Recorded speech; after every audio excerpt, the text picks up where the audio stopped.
5, 4, 3, 2, 1. Welcome to GIMME5. Give me your name, please. Reed Farrel Coleman. And what do you do for a living? Oh, well, I'm old for a living. I'm bald for a living. No, I'm a professional mystery writer. And what did you do before you became a professional mystery writer? I was a amateur mystery writer. Yeah.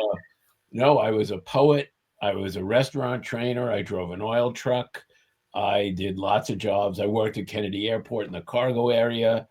I had all sorts of jobs. And how did you find your way to writing? How did I find well, I started as a poet. I was published as a poet by the time I was 15 years old. So I always loved writing poetry. Figured I'd be like a lot of poets in that I'd go to school, get out of school, get a regular job, and still publish. And I was doing that. I took a night class in American detective fiction at Brooklyn College. And the first three books we read were The Maltese Falcon, The Continental Op, and Farewell, My Lovely. And the night we finished discussing Farewell, My Lovely, I came home to my wife and said, would it be okay with you if I quit my job and try to write professionally? And when you were younger, what did you think you were going to be when you got older? Impoverished. No, I thought I was a major in philosophy, psychology, and English literature. All three things guaranteed to get you nowhere in life. Okay.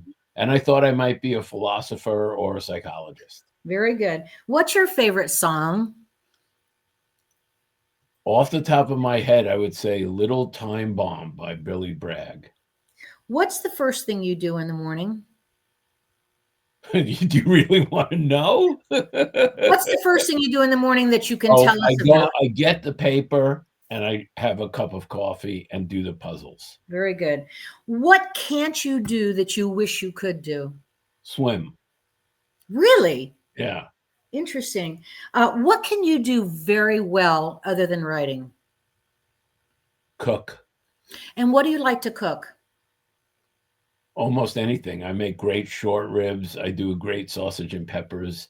I mean, I've cooked every day except when we go out to dinner.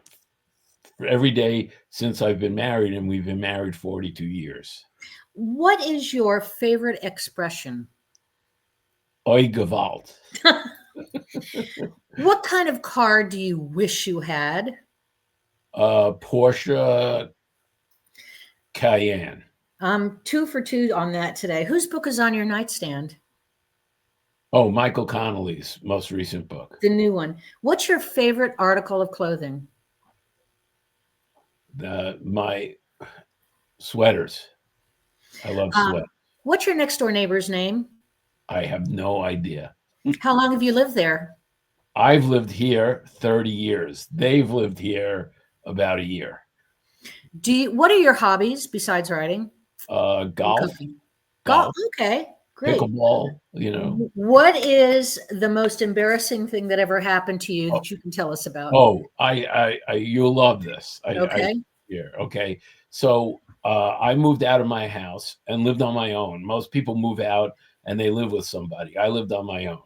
I got an apartment in a walk-up apartment building in Brooklyn that was populated by widows, a lot of right, and they will love me because there's a young man in the house who can protect us.